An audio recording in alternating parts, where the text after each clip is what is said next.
Les voy a comentar algo sobre el doctor. Bueno, no sé si ya se resolvió lo del auto. Si no, se perdió. Bueno, el doctor Juan Carlos González es profesor e investigador de tiempo completo en filosofía y ciencias cognitivas en esta universidad, desde 1999 hasta la fecha. Pertenece al Sistema Nacional de Investigadores, nivel 2, es cofundador de la Facultad de Humanidades, del Departamento de Filosofía, del posgrado en Filosofía Contemporánea, del posgrado en Ciencias Cognitivas, por supuesto, del Centro de Investigación en Ciencias Cognitivas 5.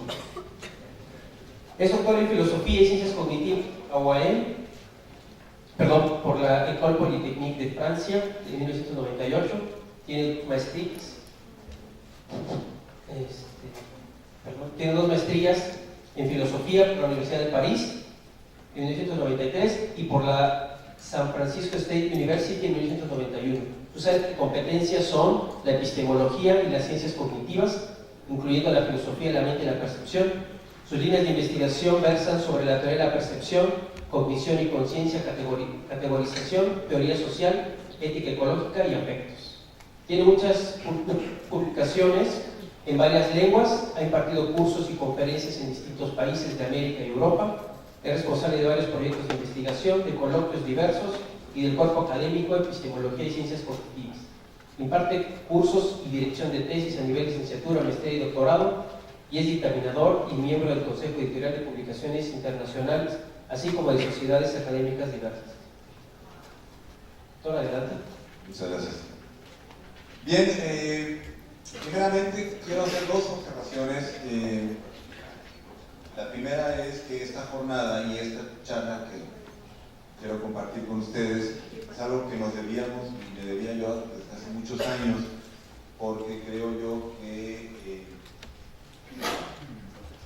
como dijimos al inicio, hablar de la interrelación que hay entre los espacios físicos, materiales y los espacios mentales, por llamarles así, es un estudio digno de consideración. Y creo que entonces, desde ese punto de vista, yo vengo tarde a la cita, una cita que ya tenía muchos años queriendo, a la que quería acudir. Entonces, bueno, lo que les voy a presentar es una reflexión, una provocación sobre todo, para permitirnos indagar sobre esta relación. Y la segunda es que yo no soy arquitecto, yo no soy experto, más bien soy muy ignorante, diría yo, en arquitectura, y entonces tomen lo que van a escuchar aquí más bien como reflexiones de un ciudadano concernido, más que un arquitecto o un investigador en arquitectura, ¿no? Sí soy, o por lo menos estudié filosofía y ciencias cognitivas, pero por lo demás, por favor, ténganme paciencia porque no soy arquitecto. Entonces, primeramente,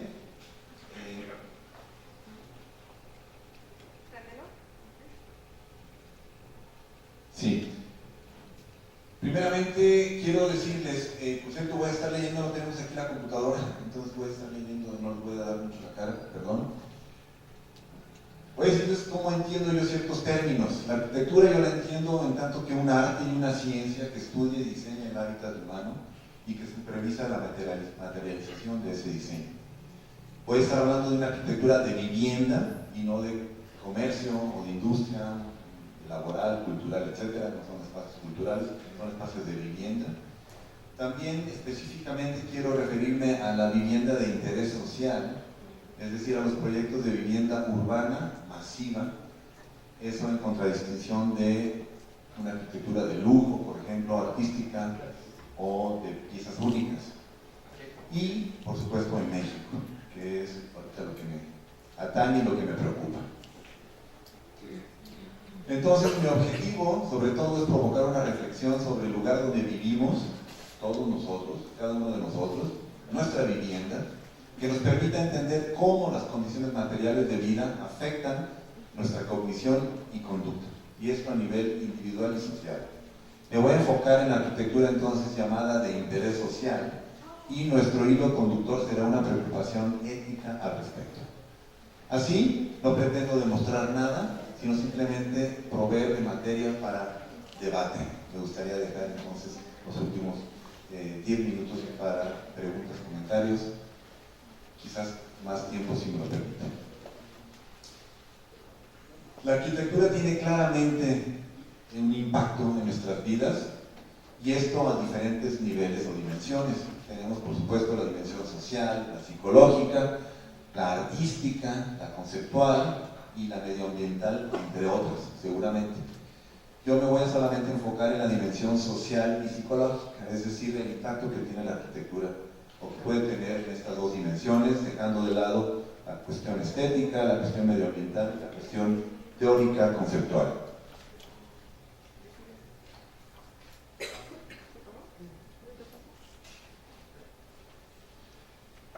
Voy a entender la ética como el estudio a nivel teórico y también la búsqueda a nivel práctica de la vida buena, lo que se ha llamado en inglés the good life, ¿no? La vida buena, o la buena vida, cuidado. Es decir, normas inmanentes al buen vivir o a la felicidad que pueden ser explicitadas y entendidas como un código de conducta para el bienestar común. Aquí quiero enfatizar el bienestar común. Entonces, esto se opone, esta concepción de la ética se opone a una concepción, digamos, deontológica, por ejemplo, en donde tenemos una serie de reglas, normas, ¿no?, que nos dicen cómo debemos comportarnos, qué debemos hacer, ¿no?, ya sea en el ámbito de la arquitectura o de nuestra vida cotidiana como ciudadanos. Por mi parte, estoy hablando más bien de un estudio a nivel teórico, pero también una búsqueda a nivel práctico de lo que podemos llamar el buen vivir o el bienestar. Ahora paso al diagnóstico, es decir, el diagnóstico del estado actual de la vivienda de interés social en México, como yo lo veo desde mi perspectiva. Y aquí cito a un arquitecto llamado Eduardo Bermúdez, que en una publicación por internet nos dice que interés social es un eufemismo sin mucho sentido, con el cual se denominan proyectos de vivienda de bajo costo. Pero el interés presupone a un interesado y se supone que ese ente sea el gobierno. Como eufemismo señala y estigmatiza, pero sobre todo excluye. Es el diagnóstico de este colega, arquitecto. Yo añadiría a esta definición que ese tipo de arquitectura, como yo lo entiendo, también predispone a sus habitantes a un estado de alienación psicológica y social y a eventuales conductas violentas o inmorales. Vamos a ver ahora un pequeño extracto, bueno, dos extractos cortos de una película que salió en el 92, una película belga, que es un falso documental. Es decir, lo que vamos a estar viendo no son escenas tomadas, digamos, de la vida real, pero creo que ilustran bien mi propósito. Entonces vamos a ver primeramente un pasaje, ¿no?, de donde está hablando un asesino en serie, ¿no?, de lo que él piensa sobre el espacio urbano, y enseguida vamos a ver otros 2 minutos documental, falso documental, escenas fuertes, solamente algunas, para que podamos ver lo que estos directores que están aquí mencionados nos quieren decir. Adelante, por favor, con la proyección, y se puede apagar un poquito aquí adelante, estaría bien.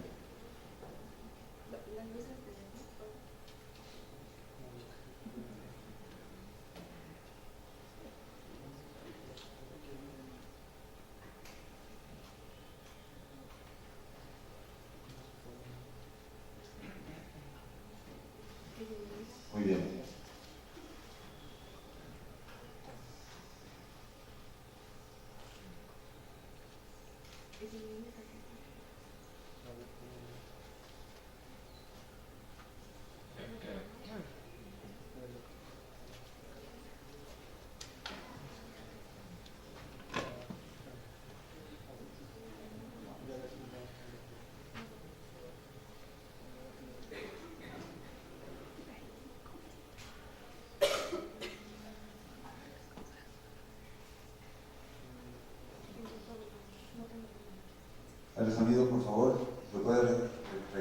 con el sonido. Ça dit de logement fait pour les jeunes, pour ¿Puedes les regresar, por favor?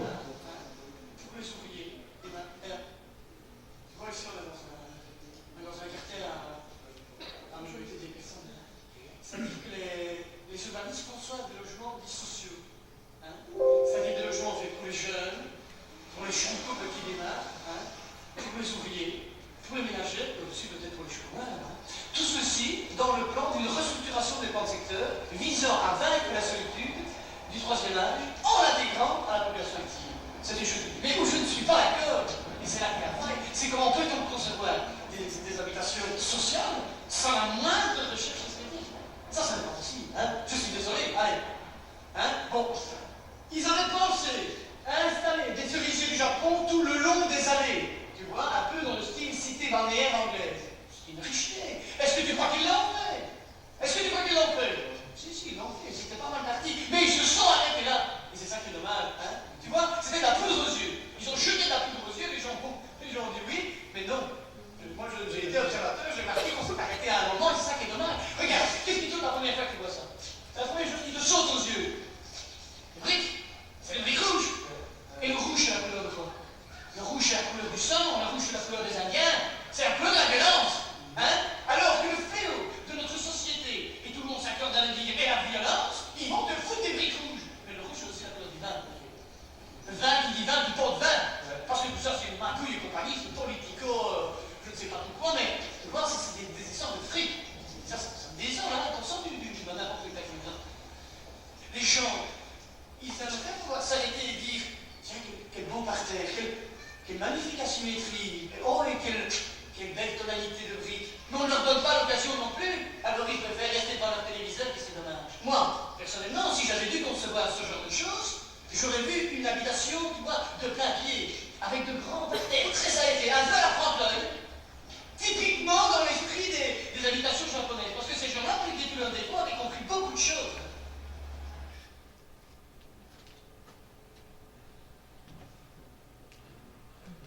Sí, adelante con la segunda parte. Vamos a ver entonces unas hazañas de este psicópata.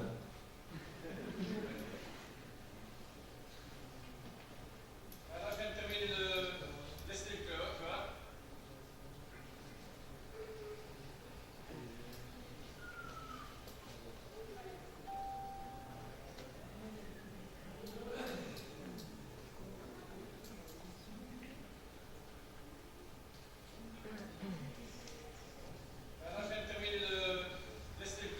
Entonces lo que nos está diciendo aquí este tipo, ¿no? Nos está diciendo cómo se deben eliminar los cadáveres, ¿no? Una vez que los asesina a las personas, ¿no? Lo que busca es estar pues pensando cuál es la mejor técnica, ¿no? Para poder sumergir cadáveres y que no floten en el río. Entonces tiene toda una reflexión, ¿no? Bastante erudita, ¿no? Sobre la técnica correcta, ¿no? El peso que uno debe de poner, ¿no? Para que los distintos tipos de cadáveres no floten. Entonces, lo que estamos viendo aquí es una especie de parodia, ¿no? Llevada al extremo, ¿no? Una exageración violenta, ciertamente, pero que traduce claramente pues, un malestar, ¿no? Es un malestar pues, social, por supuesto, pero también existencial por parte de este tipo, ¿no? De lo que llamamos un psicópata.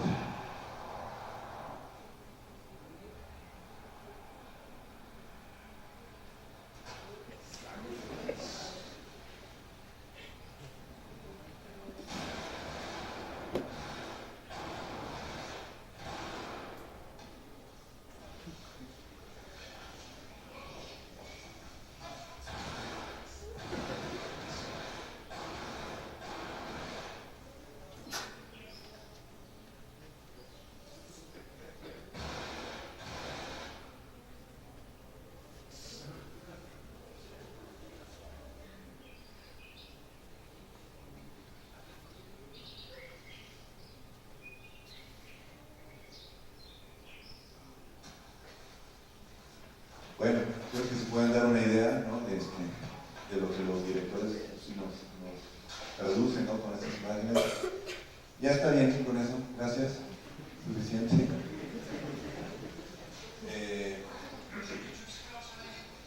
Entonces, la luz, por favor, sí, vamos a tener la luz.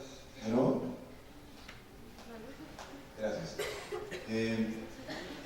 Cuando yo vi este documental, ¿no? A mí la verdad me puso en shock, ¿no?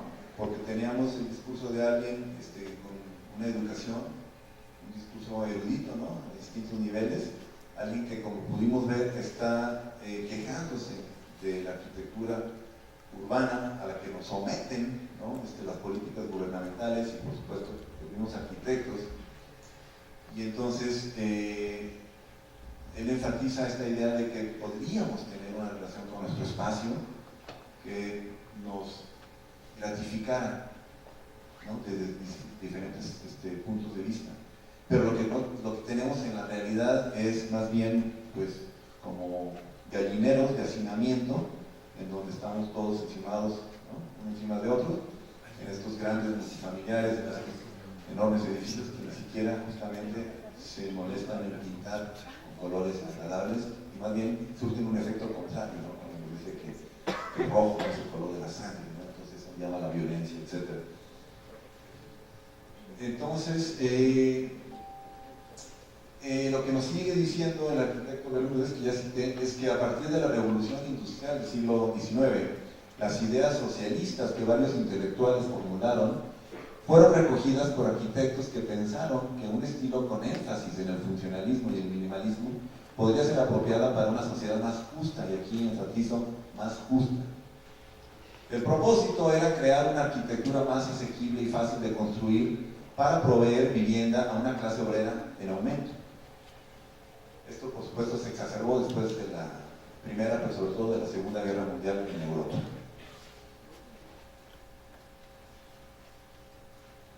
Pero los seres humanos, nos dice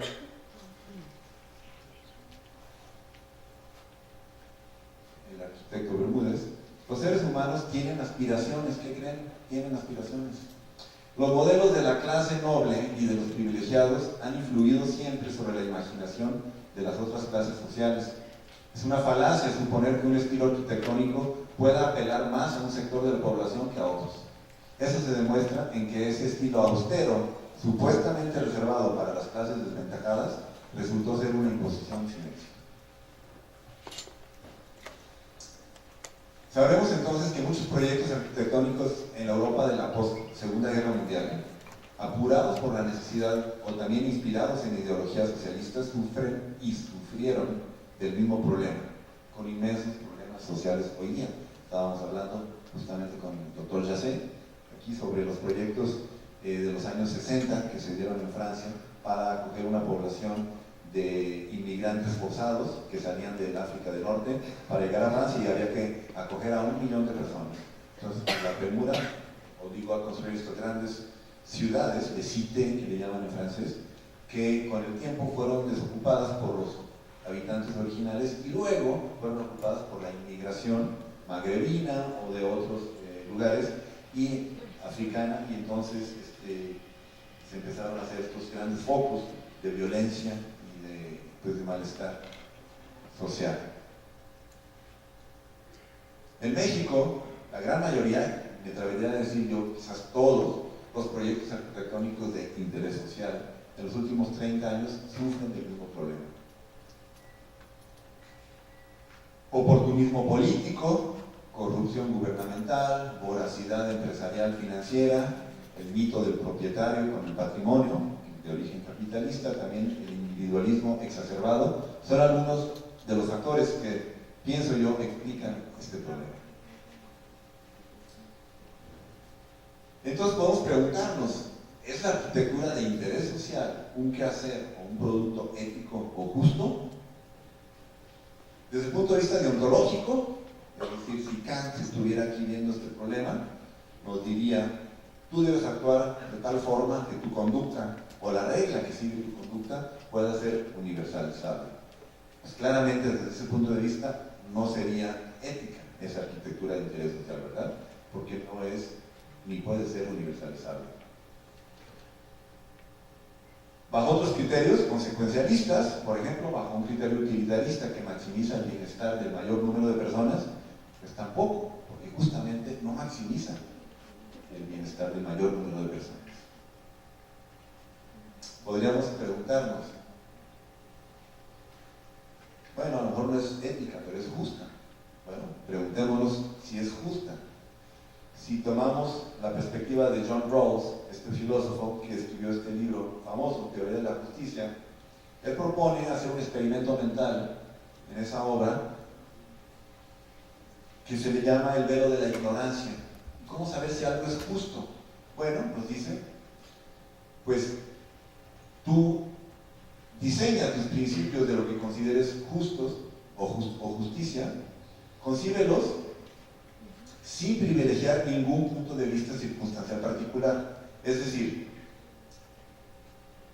si por ejemplo, para ponerlo más fácil, si tú quieres distribuir un pastel, ¿no?, entre varias personas, donde tú estás incluido, ¿sí?, entonces lo que tendrías que hacer es partir ese pastel de manera que te pudiera tocar cualquier rebanada y estuviera satisfecho. ¿Sí? Esa es la idea. Es decir, yo no sé cuál me va a tocar, pero sería justa mi distribución si cualquiera de esas rebanadas me satisface. ¿Sí? Entonces, por eso decimos, bueno, entonces partirlas todas iguales, ¿no? Esa sería como la idea básica. Pero desde ese punto de vista, pues ciertamente tampoco es justa la vivienda de interés social. ¿Por qué? Porque de otra forma, toda vivienda sería igualmente aceptable para cualquier persona, ¿no? Por lo menos en cuanto a mínimos. Es decir, si fuera justa esta vivienda, quiere decir que entonces cualquiera de nosotros, en todo México, cualquier habitante de México, tendría que encontrar aceptable esta vivienda, ¿no?, para sus estándares mínimos, ¿sí? Y pienso yo que no es el caso.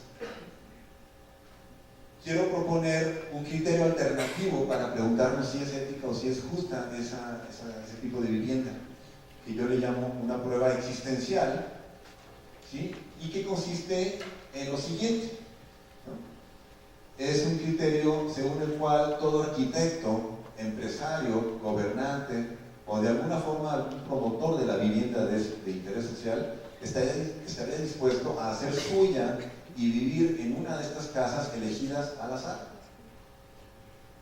Y aventuro aquí que muy probablemente ni siquiera escogiendo una vivienda de este tipo, tal persona pasaría la prueba. No sé si queda claro esto. Lo que estoy diciendo es que si considera una persona que defiende o promueve este tipo de vivienda, esa persona tendría que estar dispuesta a irse a vivir ahí, ¿sí? Y además en una vivienda que le tocara al azar, ¿sí?, bajo el velo de la ignorancia.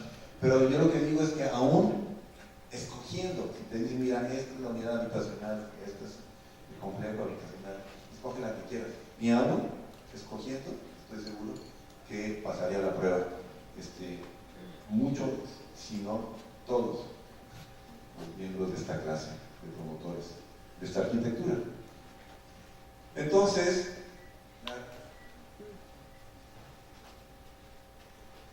la conclusión preliminar que propongo es que la vivienda de interés social en México ni es ética ni es justa. Quien lo niegue, pienso, tiene la carga de la prueba de su lado. Y en tercer lugar, pienso que el éxito de la vivienda de interés social en México es causalmente multifactorial, es decir, se explica gracias a varias causas, ¿no? ¿Por qué se siguen construyendo, ¿no?, todos estos complejos habitacionales? ¿Por qué? ¿No? Si estamos diciendo que no son justos ni éticos. Bueno, entonces lo que debemos hacer es aceptar el hecho. Es una realidad de nuestro México actual que existen estos conglomerados habitacionales, ¿no?, de interés social, con los problemas que ya he tratado de ilustrar. Entonces, ¿qué podemos hacer frente a esa realidad? La primera sería demoler, ¿no? Desaparecer todo eso. Pero sabemos que es una solución muy difícil, ¿no?, empezando por los costos. Esto se hace y se ha empezado a hacer en Francia, hasta donde yo tengo visto desde hace unos 20 años, quizás un poco más, ¿no? Se ha empezado a demoler estos grandes multifamiliares, pero todavía, ¿no?, estaba diciendo el doctor Yacel, ¿no?, todavía quedan en pie muchos de estos proyectos. Entonces es difícil esta solución. La siguiente sería paliar efectos nocivos, es decir, ya lo tenemos, ahora veamos qué podemos hacer para minimizar el daño o el problema. Podríamos entonces decir, bueno, ok, ¿por qué no le pedimos ayuda al gobierno? O incluso, ¿no? El gobierno, sabemos, no nos va a ayudar, ¿no? El papá gobierno no nos va a ayudar, más bien es el que está causando el problema, al promover este tipo de vivienda. Concertación de vecinos, sí, ¿por qué no?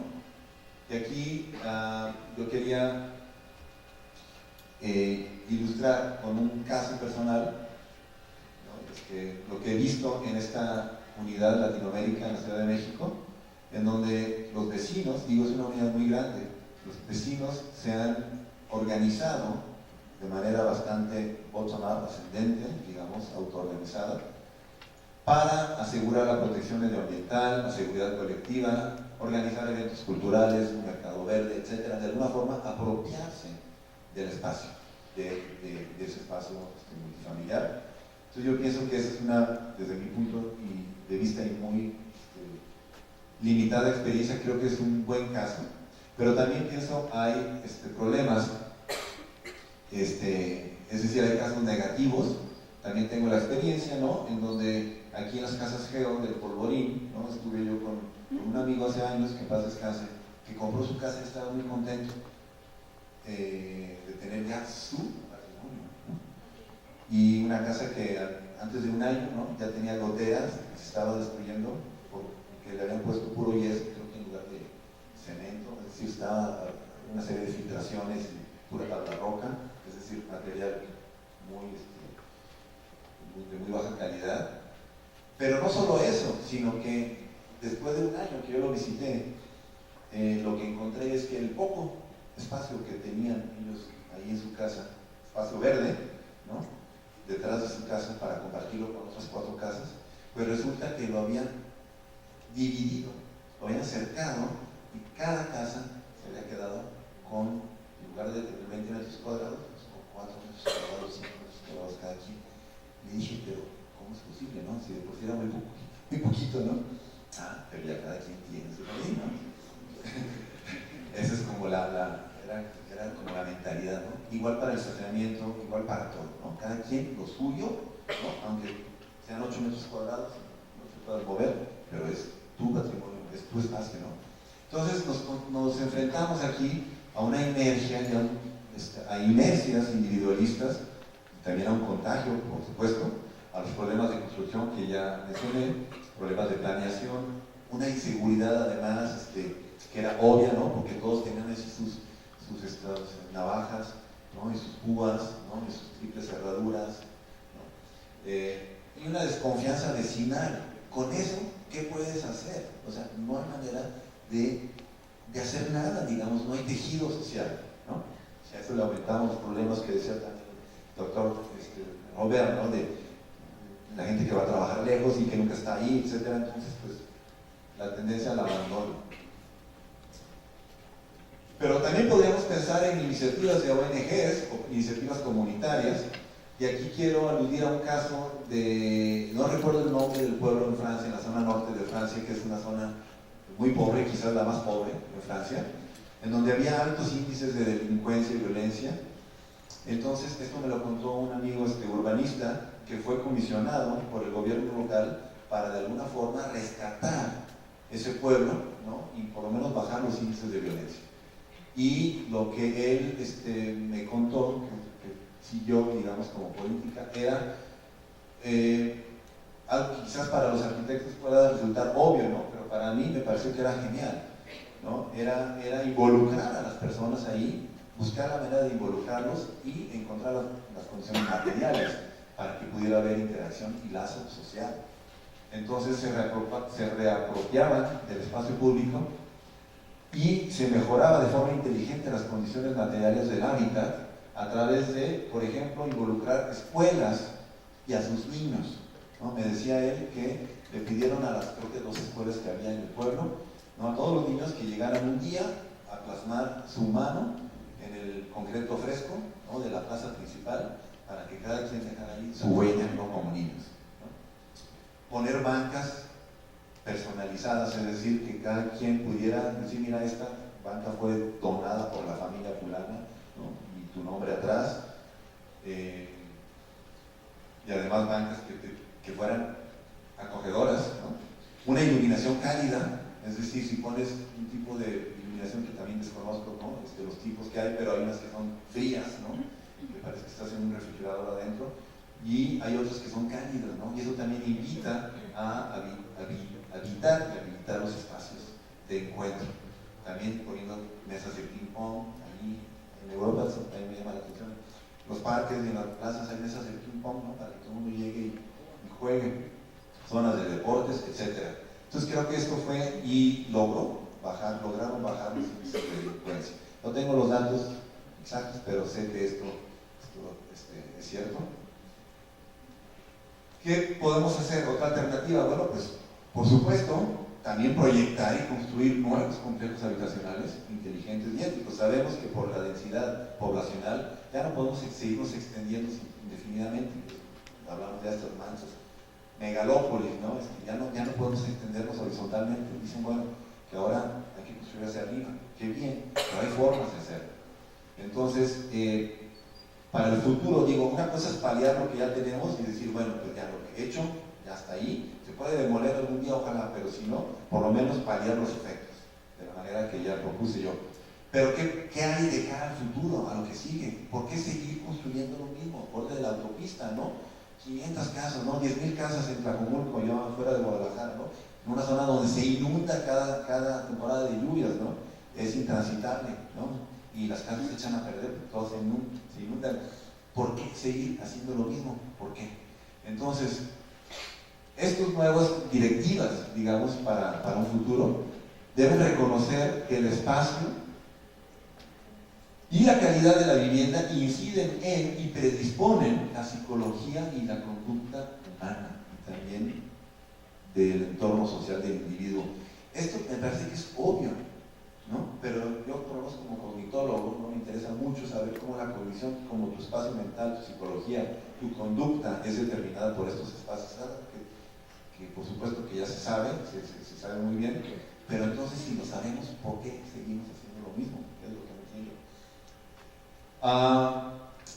Tengo también aquí otra anécdota, ¿no? Esto es por parte de un colega sociólogo griego, que fue como algo así como un regidor municipal en los años 90, y él me contó que justamente los nuevos complejos habitacionales en aquella época buscaban, bajo un gobierno socialista, buscaban involucrar a las personas. Entonces lo que hacían, me decía este colega, lo que hacían para llevar adelante nuevos proyectos es a través de una especie de tequio, ¿no? Del trabajo comunitario que tenemos todavía aquí en México, ¿no? Y que también, por cierto, se practica mucho en Portugal, me dicen, ¿no? Irnos todos a construir tu casa y luego todos construyen la mía y luego nos vamos a la de etc. Entonces el gobierno justamente involucraba estas iniciativas mixtas, ¿no? Para que la gente se involucrara con diseños enfocados a la convivencia y participación en actividades comunitarias. Es decir, me decía él que diseñaban los espacios de manera que todas las personas tuvieran que pasar, ¿no? Para ir a sus habitaciones, a sus viviendas, por un lugar común en donde había, no sé, un periódico mural, ¿no? O un concierto esta noche, algún evento, una charla, lo que fuera. Es decir, que tu disposición o agenciamiento espacial te obligara a socializar, así de simple, ¿no? Promoviendo también una cohesión familiar y social en un espíritu solidario. Hay un trabajo por ahí que me encontré de unos autores griegos, greco-franceses, que defienden la idea y tienen datos, ellos sí, para demostrar que la tradición en dos ciudades griegas, Atenas y Bolos, ¿no? La tradición de la solidaridad y cohesión familiar para construir proyectos arquitectónicos, ¿sí? Era lo que también permitía evitar los grandes problemas de las ciudades, como los guetos, ¿no? La segregación, la discriminación. Entonces, lo que ellos buscaban era buscar un círculo virtuoso en donde la arquitectura y el agenciamiento en disposición espacial permitieran el fomento de lazos familiares y sociales, y a su vez que esos lazos familiares a su vez incidieran en el espacio utilitario, en el espacio de uso de los habitantes del espacio. Entonces, con lo anterior, es decir, paliando los efectos negativos o buscando proyectos más éticos y justos en la arquitectura de interés social, podríamos evitar ciertos problemas, ¿no? Como la segregación social, los famosos guetos. Haciéndolo de esa manera también podemos recompensar el trabajo y aporte individual, haciéndolo visible, ¿no? No está peleado el hecho de que promovamos la solidaridad y el voluntariado con el hecho de reconocer el trabajo de las personas y recompensarlos, gratificarlos, aunque sean simbólicamente, ¿no? Con el nombre de la persona, con una palmada en la espalda, aunque fuera. Somos seres que necesitamos motivarnos a través de gratificaciones. Eso es un hecho y cualquier psicólogo lo sabe. También con lo anterior se permite la identificación de los moradores con su espacio cotidiano. Es bien importante esto, creo que supongo es el ABC de la arquitectura, ¿no? Cómo tu identidad propia como individuo y como familia, como grupo, tiene que poder identificarse con el espacio en el que habitas, ¿no? Entonces, ¿no? Dicen, acabo de estar en el baño, aquí dice que un baño limpio, ¿no? Es reflejo de quien lo usa, ¿no? Entonces es el mismo principio, ¿no? Es decir, el espacio que habitamos refleja quiénes somos y nos identificamos con ello. Cuando el espacio nadie se ocupa de él y lo dejamos de caer, entonces obviamente es un círculo vicioso que se instala. Se mejora, por supuesto, la seguridad, un problema creciente en nuestro país, urgente de solución, y se fomenta la vigilancia colectiva, ¿no? Mutuamente echarnos la mano. También se cuidan los espacios materiales para el uso y disfrute colectivo y no tenemos que estar preocupados de que se vayan a robar el papel de baño, ¿no? O el jabón del baño, ¿no? Porque todos nos identificamos con el espacio y necesitamos jabón y papel de baño.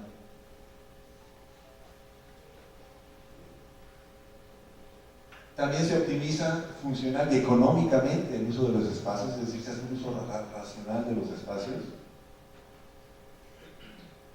Surge un sentido de pertenencia y hasta de orgullo comunitario.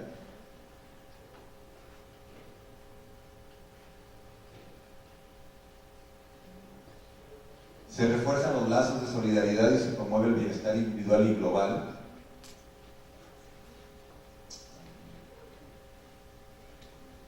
Y se promueve el cuidado medioambiental, que todos sabemos que es también de urgente solución.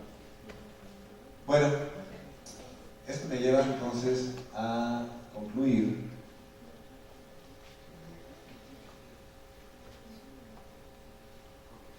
que pues tenemos obstáculos y hay que identificarlos. ¿Cuáles son esos obstáculos? ¿Cuáles pueden ser esos obstáculos? ¿No? Por supuesto, las ideologías egocéntricas, egoístas o tradiciones individualistas, sabemos, no fomentan el lazo social, también es al revés. Y la mejor prueba es irnos a cualquier ciudad estadounidense X, ¿no? Y ver justamente que no hay esa interacción social, ¿no? Todo es homogéneo, todo es uniformizado o mayorizado, como dicen. Entonces, no es casualidad, ¿no?, que los espacios que vemos en Estados Unidos urbanos se acompañen, ¿no?, con esta mentalidad individualista. Por supuesto, tenemos también prejuicios o inercias,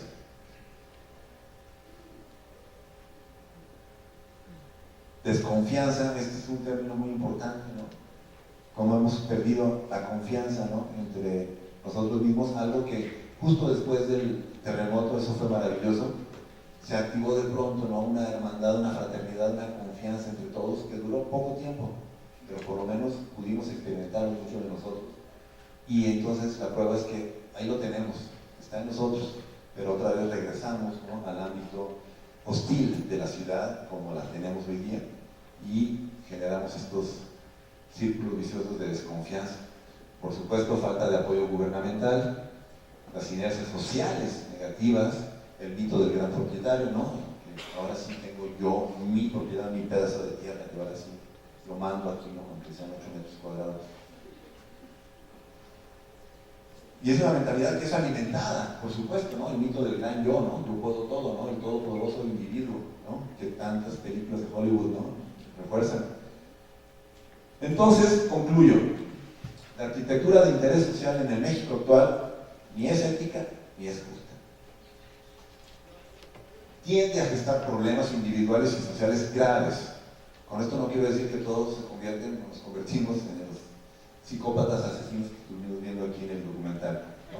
Pero sí hay una tendencia a gestar problemas individuales y sociales graves que de otra forma no estarían presentes. Y en todo caso no promueve activamente el bienestar individual o colectivo.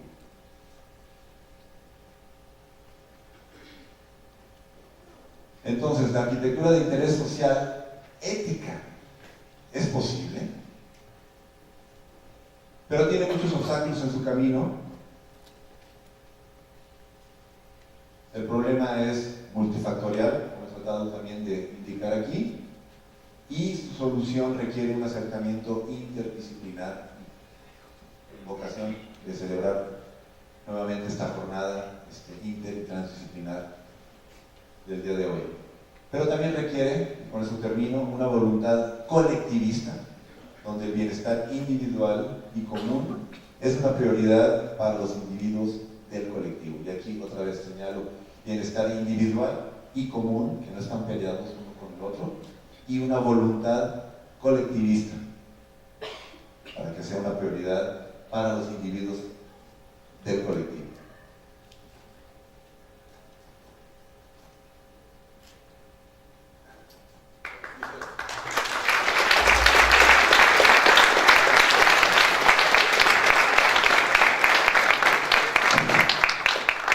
Sí, tenemos 10 minutos para preguntas, comentarios, sugerencias. Por favor.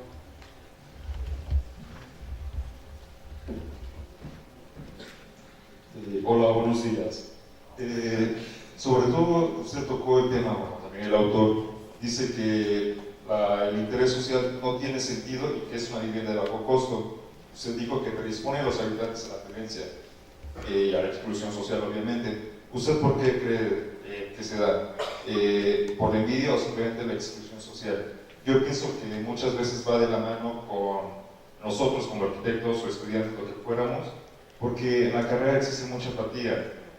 Va de la mano con que no tenemos la empatía con los usuarios finales, diseñamos solamente porque se nos pagan y hasta ahí, o sea, nunca vemos o le sugerimos al cliente qué va más allá, qué problemas pueden surgir o también qué otras necesidades le pueden resultar a futuro.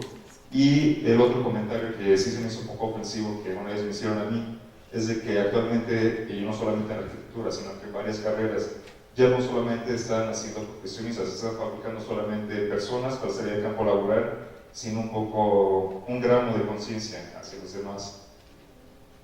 Muchas gracias por los comentarios, que me parecen muy atinados, muy ciertos, ¿no? Empezando por el segundo. Yo creo que efectivamente la arquitectura ha sido, desgraciadamente, por lo que yo veo, también devaluada, ¿no? Se ha devaluado, pues como la política y como muchas otras cosas, ¿no? Es decir, no hemos sabido mantener un valor, ¿no? Para apreciarlo como un arte, como decía yo en un principio, ¿no? Y también como una ciencia, ¿no? Es decir, volver a poner a la arquitectura, ¿no? En un lugar honorable, en donde justamente la estética, pero también la función y también la relación con los habitantes son primordiales. Entonces, creo que sería maravilloso que en sus estudios de arquitectura pudieran incluir, ¿no? algo de ese orden, ¿no? Para vencer esa apatía. Por otro lado, y esto regreso al primer comentario, les comento que yo estuve en Bogotá hace un par de años, ¿no? Y fui a una peluquería, a una estética, a que me cortaran el pelo, lo que me queda. Y primero me hicieron una entrevista, ¿no? Dije, caray, ¿verdad? Si no podemos acortar mi pelo. Entonces llegó la estilista en una silla, en un cafecito, por favor, ¿no? ¿A qué se dedica usted? ¿No? Está hablando un poquito, 10 minutos. Y durante esos 10 minutos me pedía saber un poco sobre mí, ¿no? Y lo que me estuvo diciendo ya después es que, bueno, el corte de pelo, el pelo, se habla mucho de tu personalidad, de que sabemos todos. la cara, o sea, tiene un efecto importante en nuestras vidas, ¿no? En nuestro corte de pelo, y esta persona se estaba tomando su trabajo en serio, y entonces quiere saber un poquito del usuario final, digamos, del corte, ¿no? Para hacer su corte, hacer su trabajo. Hombre, si eso lo hacemos, o lo hacen con el pelo, que crece y que vuelve a crecer, ¿por qué no con una vivienda que dura para toda la vida? ¿No?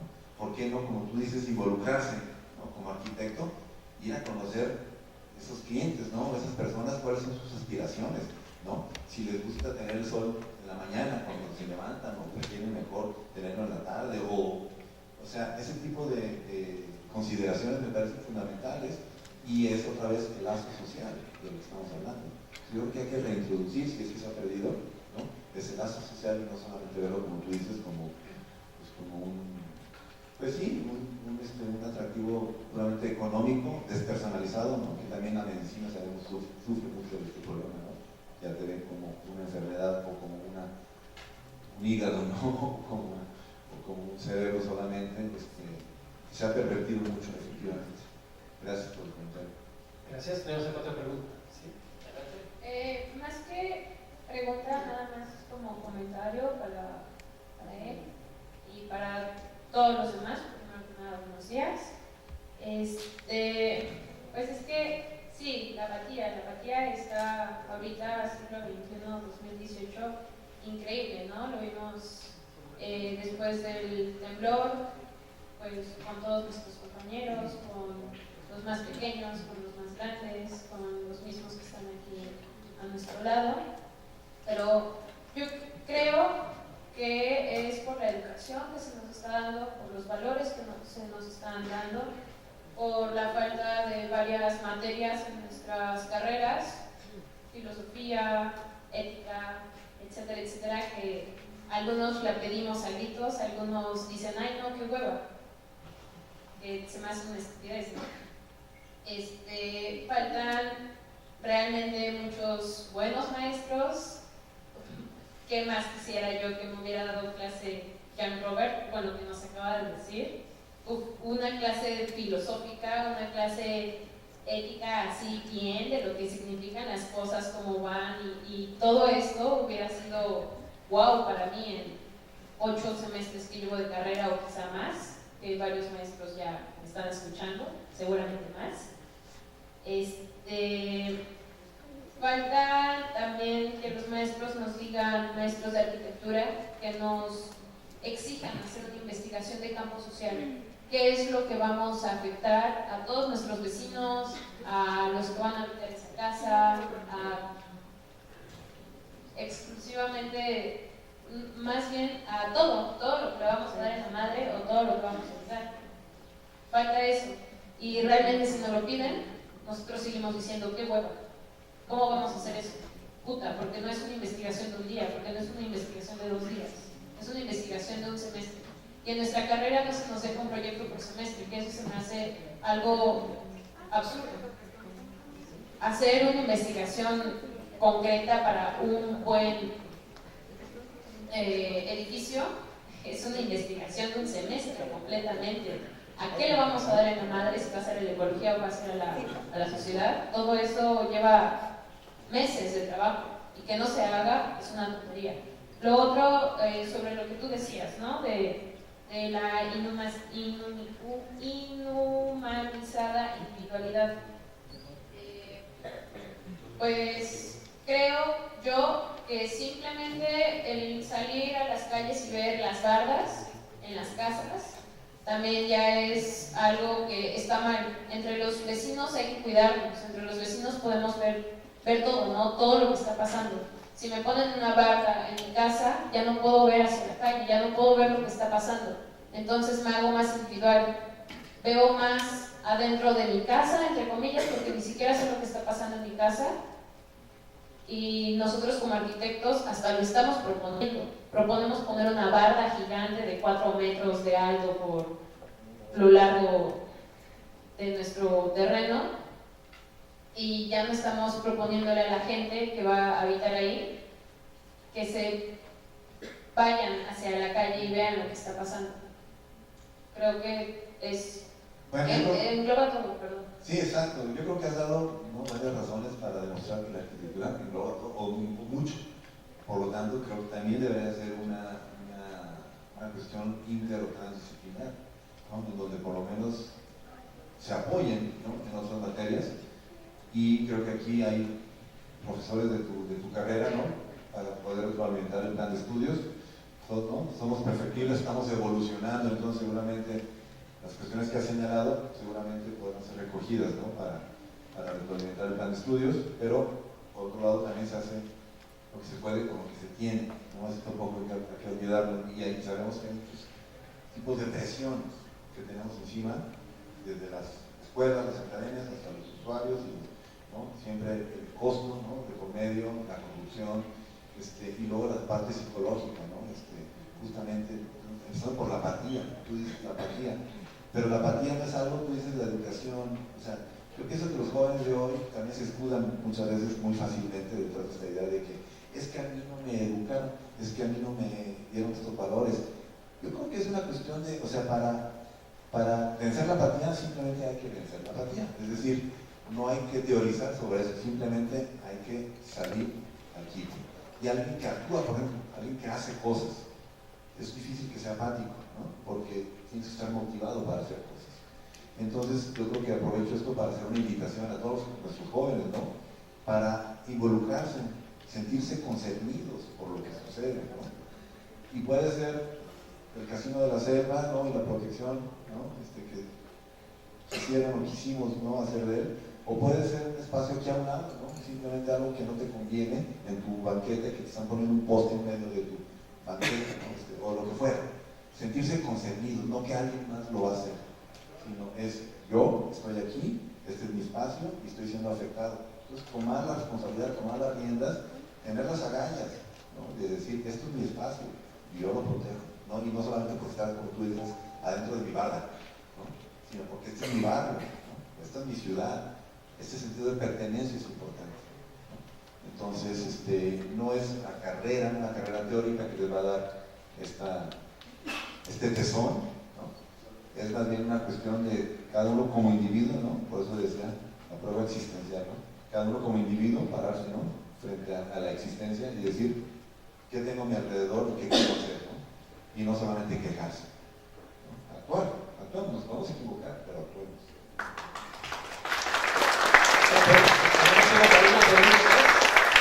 Una pregunta más, y solo un comentario, pero si es breve, por alusión, nada más, ¿no? No, sí es cierto lo que tú dices, la apatía tanto de los estudiantes como de los alumnos.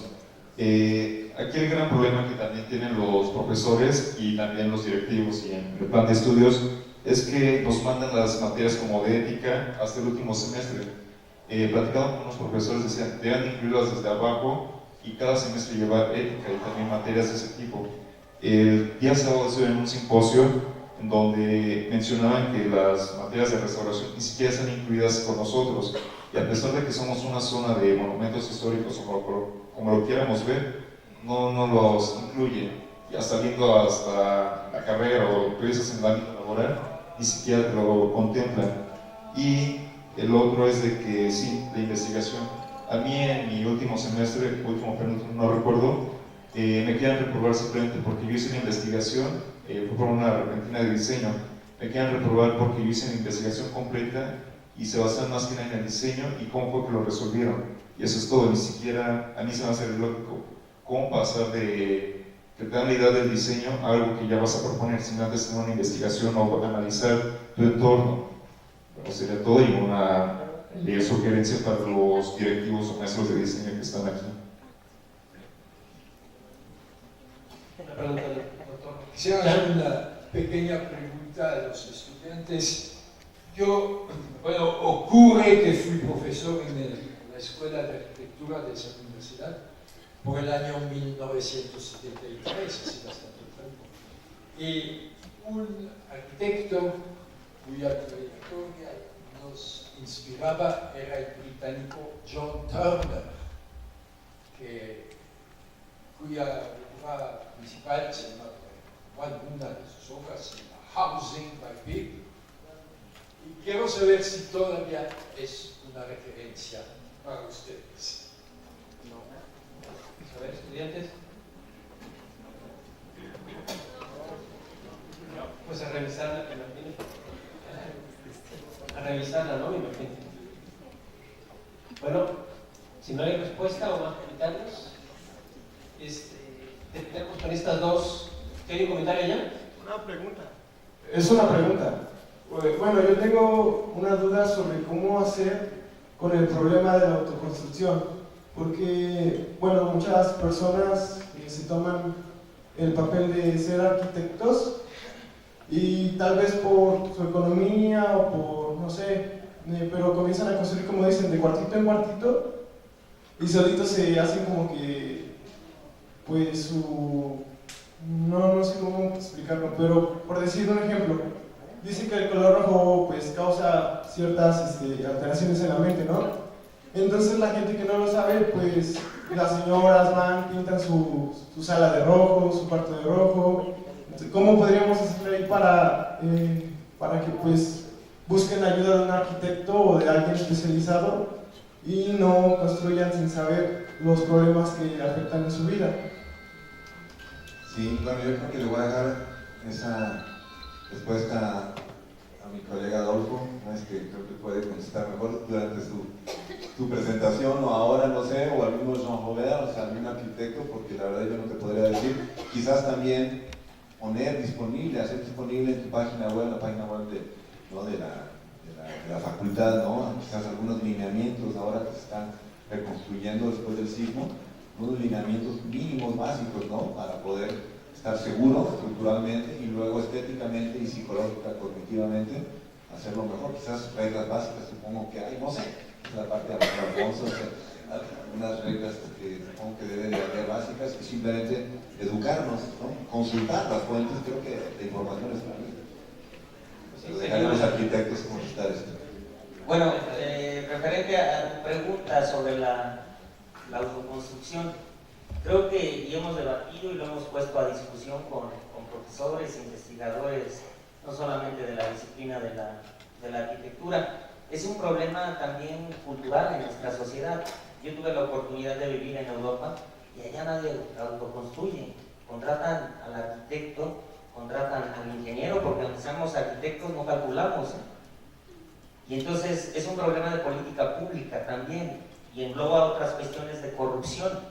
El sismo del 19 de septiembre dejó muy clara evidencia de que no tienen permisos, no tienen licencia, pero también somos culpables los arquitectos porque no hacemos bien nuestro trabajo. Escuchaba y tiene mucha relación con nuestro compañero que decía de la materia de ética. Yo les comento que en la Facultad de Arquitectura teníamos el Plan de Estudios 1992, que es el que rige y dirige nuestra unidad académica. Cuando estuvo Gerardo Gama lo reestructura y se convierte en el Plan de Estudios 2012. Nuestras acreditadoras y dependencias como la SEP y la misma universidad nos pide una reestructuración cada 5 años, justamente por la pertinencia de estos planes de estudio. Y en esta etapa, justamente el día de ayer tuve una reunión con Secretaría Académica para hacer la reestructuración del Plan de Estudios 2012, justamente para estos planes se ponen a prueba y error y nosotros como profesores observamos estas deficiencias, pero también virtudes de los planes de estudio. Entonces estaremos todo este semestre trabajando en la reestructuración.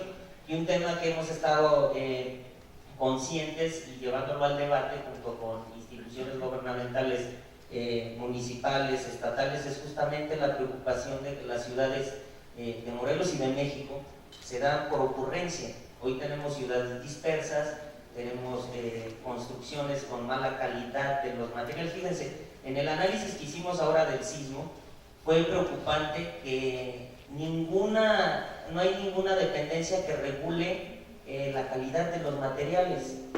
Estaban vendiendo bloque de tepojal, bloque macizo, bloque hueco, tabique, y cuando empezamos a hacer estos análisis de resistencia de materiales, vimos que no cumplían con la resistencia que supuestamente la industria o las empresas te lo deben de vender, y tú confías.